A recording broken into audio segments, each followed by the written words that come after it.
მოგესალმებით. ორი მთავარი თემა გამოკვეთა დღევანდელმა დღემ, ეს არის გუშინდელი გათიშვა, მთელი საქართველოს ჩაბნელება და ირაკლი კობახიძის დღევანდელი კიდევ ერთი მორიგი წარმოუდგენელი განცხადებები თავდასხმა დასავლეთზე, ოპოზიციაზე და რუსების დაცვა დანარჩენი საქართველოსგან, იმიტომ რომ საქართველოს მოსახლეობის მინიმუმ 90% არის ნაწყენი და ატარებს ბრაზს ოკუპანტის სახელმწიფოს მიმართ. დღეს კი გავიგეთ მათ შორის სუსის საგანგებო ბრიფინგით, რომ ვისაც ეს ბრაზი ექნება, ვინც რამეს ცუდ სიტყვის რუსებზე, მათ წინააღმდეგ სადამსჯელო სანქციები ამოქმედდება და ციხეში წავალთ. რას უკავშირებთ თქვენ ამ ყველაფერს და არის თუ არა თქვათ ეს ორი მოვლენა ურთიერთკავშირში საქართველოს ენერგოსისტემა, რომელიც მეტწილად არის სანქცირებული რუსული კომპანიების ხელში და საქართველოს ოკუპირებული ტერიტორიები და საქართველოს მოსახლეობის განწყობა რუსეთის წინააღმდეგ.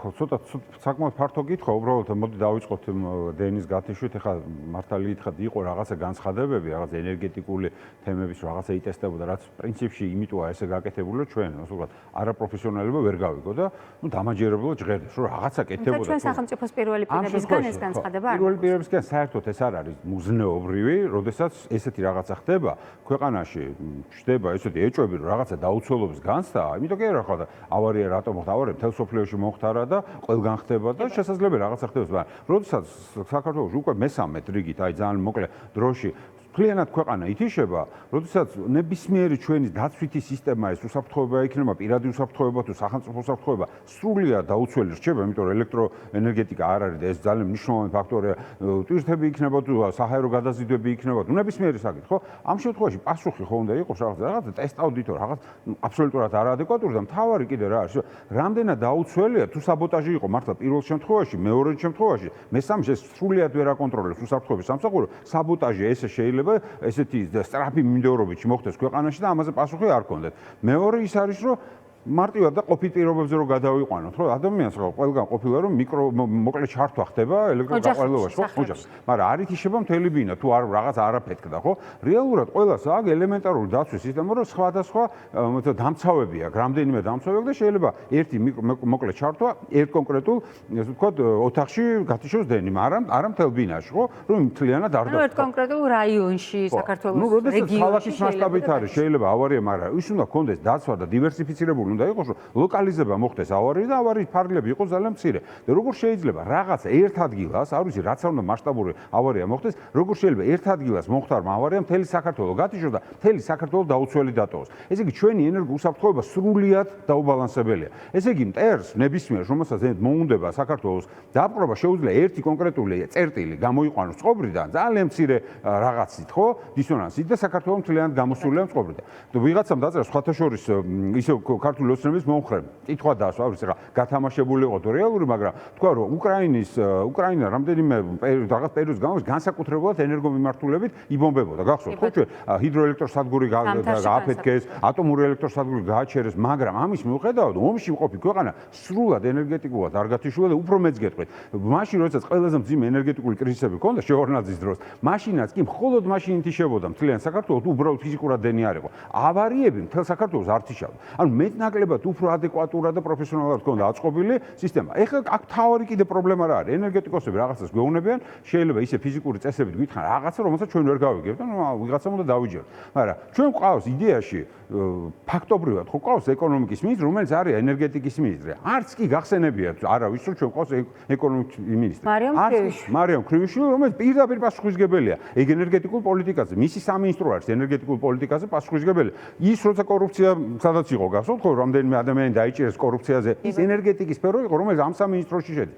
ამაზე პასუხი არ აქვს და მთავრობას არ აქვს ენერგეტიკული უსაფრთხოების კუთხით არანაირი პასუხები და კიდევ უარეს დღეში მივიდივართ ახლა ჩვენ დასანქცირებული კომპანია ფლობს საქართველოში ენერგოობიექტებს, რომელიც ამარაგებს საქართველოს, ნახევარ თუ არა მესამეც მაი დენით და ჩვენ არ ვიცით რა ბედიელის ამას, იმიტომ რომ ის კომპანია განვითარების რესურსი არა, დასანქცირებულია და მას რო დაჭირდეს გადაიარაღება, ტექნოლოგიური ცვლილებები ან რაღაცები, ან დიდი სარემონტო სამუშაოები, მას არ ექნება საერთო საერთაშორისო კონტრაქტების გაფორმების საშუალება. ანუ ის იზოლაცია. გადავიდეთ ამისთვის ვერ მოიცალა ქართულმა ოცნებამ, რაც მთელ საქართველოს. არა, მე ფიქრობ, რომ ეს ძალიან დიდი დილემის წინაშე არიან და ესენი ეს მუშაობენ, იმიტომ რომ საკმაოდ ძვირიანი კომპანია, ისედაც ვალი აქვს სახელმწიფოს აკიდებული მის მიმართ, ამ რაოს მიმართ, რაოიესის მიმართ და დღეს ახლა აქ არის საუბარი, როგორც მინიმუმ ჩემი აზრით, რაც უნდა გააკეთონ, არის რომ ის მაჟორიტარი წილის ფლობელი არ უნდა დარჩეს ის კომპანია საქართველოში. ანუ მას აქვს დღეს 75% და როგორც მინიმუმ 25+1% უნდა გამოიწყიდოს სახელმწიფომ და წაართვას და ნაციონალიზაცია გააკეთოს, ექსპროპრიაცია გააკეთოს იმისთვის, რომ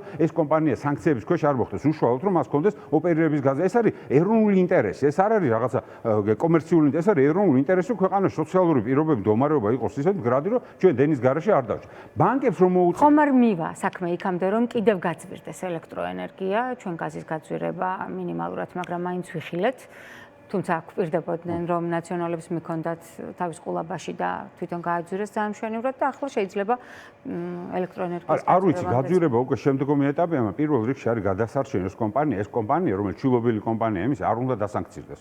და ეს ძალიან მნიშვნელოვანია ჩვენთვის, რომ ჩვენ მე დღეს გადავიხადე კომუნალურ, რომ პრაქტიკულად გამოდის, რომ სანქცირებულ კომპანიას გადავიხადე, როგორც ყველა ჩვენთაგანმა, ხო? რო არ გადავიხადო, დენის გარეშე დავჭრით. ეხლა მასშტაბურად რო ავიღოთ, ეს კომპანია შეიძლება ვეღარ გააკეთოს ტრანზაქციები და ის გახდეს იზოლირებული და შესაბამისად ვეღარ იყიდოს დენი, ანუ ტრანზაქცია ვერ განახორციელოს, ან სანქცირებულ კომპანიებში განახორციელოს. ახლა ისინი კი იძახიან რაღაც ეტაპზე, საქართველოს ბანკები, რომ ლარშში განახორციელებთ ანგარიშწორებას, რაღაც ეტაპამდე შეიძლება, მაგრამ რაღაც ეტაპის მერე ამ ბანკები შეიძლება მეორადი სანქციების ქვეშ ან ბანკებმა უნდა დაუწესონ ამ კომპანიას სანქციები. ამ შემთხვევაში ერთადერთი გამოსავალი არის, რომ ბევრ ქვეყანაში მოხდა რა. აი ხა სანქციების პირობებში, რომ სახელმწიფო ან ექსპროპრიაციას აკეთებს, ან ნაციონალიზაციას აკეთებს. იმ კომპანიის რომ ის იყოს მერე მის საკუთრებაში და მერე მოხდება ოდესღაც როცა დამთავრდება, მაშინ გავსწორდებით რა, იმის მიხედვით როგორც იქნება. მაგრამ ამ ეტაპზე ბორჯომის შემთხვევაში მოხდა. ბორჯომის შემთხვევაში სწრაფად მოხდა მაშინ, პრინციპში, მან იყო რამდენიმე პროცენტი შეიწყიდა თუ არ ვშტები სახელმწიფოსა და გადაფორმდა და ბორჯომმა, მაგრამ ბორჯომს ხო თავისი მასშტაბი ძალიან მცირე ქონდა სოციალური გავლენა, ის იყო მუნიციპალიტეტის გამომშრომელი, მაგრამ ეროვნული ღირსების საკითხი იყო, რომ ბორჯომი უნდა გაყიდულიყო და არ უნდა შეჩერებულიყო და ეს მოხერხდა. ანუ დაახლოებით ეს მოდელი აქ უბრალოდ ძალიან ძვირიან კომპანიაზე გვაქვს საუბარი, ეს არის 75% უზარმაზარი კომპანიის ეს თელასში და მე მგონი ხრამერთი და ხრამხესი და ხრამხეს ორი მე მგონი ეს კიდე დაახლოებით არ ვიცი ახლა თუ არ შეიძლება 200-300 მილიონზე იყო თავის დროზე შეიძლება მე შლებოც მაგრამ საკმაოდ სხვილი კომპანია ეს მარტივი არ არის მაგრამ ეს გასაკეთებელი სახელმწიფოს გასაკეთებელი ამას მე და თქვენ ვერ გავაკეთებთ თუ ოდნავ მაინც გონება აქვს და თუ ოდნავ მაინც რაღაცა დარჩათ რომ ამ ქვეყანაში უბრალოდ ყველაფერი არ ჩამოშავა ისედაც ჩამოშლილია უბრალოდ ეს თქვა ხუხულასავი დგას ყველაფერი თუ არ დღეს უნდა დარბოდე მუშაობდნენ და ეძებდნენ იმ გზას როგორ გამოძრა იმ მდგომარეობა რომელშიც არის გონება ხელისუფლებას რომელიც ამბობს რომ ქვეყანაში არის რუსოფობია რომელმაც მშვენივრად იცის რომ პუტინი ძალიან ხშირად სარგებლობს ამ ტერმინით როცა აწარმოებს დამპყრობელ ომებს სხვადასხვა ქვეყნებში საქართველოს მიმართ ასეთი შეჩვეული ხელი გვინახავს ჩვენ 2000 აქ აშკარად რაღაცა წინასწარი მზადება აქ ამ წერილი ობახიძის რა თქმა უნდა უნდათ რომ რაღაცა საამებელი ასე თქვა სიტყვები გააჩნდეს რომ რუსეთს რაღაცა გაუშვეს რაღაცა პოზიტიური არ ვიცი სენტიმენტები არ შეიძლება ესეც გქონდა თავი კიდე რა მაქაც არის ძალიან დიდი უთავბოლობა მათი ჯერ ერთი წერილი დაიწერა და მე აშკარად არ იყო წერილი იმიტომ რომ რაღაცა ვერ დაწერეს ვერ თქვეს ან ივანიშვილს არ მოიწონა წერილი და მეორე წერილი შემოაშვილეს დღეს რომელიც უკვე ცოტა ბოლო პერიოდში გამქრალი ზაზი შათერიშვილისგან ხო ანუ რეალურად მანდაც რაღაცა პრობლემა თუმცა უნდათ აშკარად რომ რაღაცისთვის შეამზადონ ქართული საზოგადოება და ჩემი პირველი დაკვირვება რაც არის ეს კიდე გამოჩნდება რა უნდათ იმიტომ ცოტათი ძალიან სახიფათო სიგნალი ძალიან სახიფათო თამაშებში არის მაგრამ სავარაუდოდ მან უნდა რომ რაღაცნაირად ესეთი ჩარჩო შემოგთავაზონ რომ იქ ამბობენ წერილს რომ რუსეთი ოკუპანტია მაგრამ უნდა ცუცა და უარეს შორის რუსეთი იყოს ცუდი და უარესი იყოს დასავლეთი და ამაზეა მთლიანად აწყობილი აი მთელი ეს ნარატივი ამიტომ ქონდა დღეს განცხადება რომ ცოლები ქმრებს ევროპაში მარტო არა შეიძლება კი ძალიან იმდენი არასერიოზული განცხადებები მართლა ყველას არც უსმენ და არც პარლამენტში ხა არც არავის არაფერი არ იკითხება რომ მართლა სერიოზულად მოусმინოთ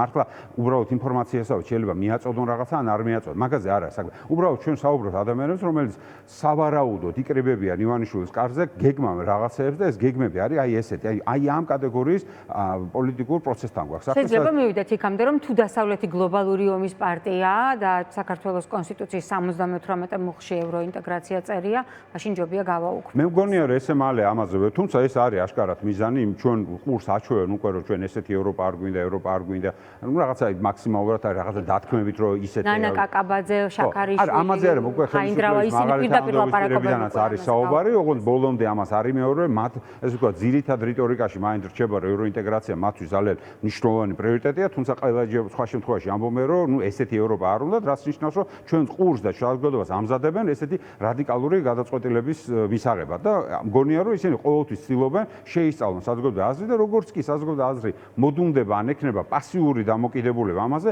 ამ გადაწყვეტილებას გაახმოვანენ. საზოგადოებრივი აზრის მოდუნება შეიძლება გამოიწვიოს მათ შორის ლიდერების საქმის ბოლომდე მიყვანა, კი მართალია ხა. მე ვფიქრობ, რომ აპათია, რომელიც არის ყველაზე მძიმე მათი, ყველაზე ძლიერი მათი მოკავშირე არის საზოგადოებაში აპათია, რომელიც მათ ეხმარება. ანუ ისინი ამ აპათიას იყენებენ ყველაზე მეტად და ისინი ზომავენ, რამდენად იქნება მწვანე ფინალი რა შეიძლება იყოს.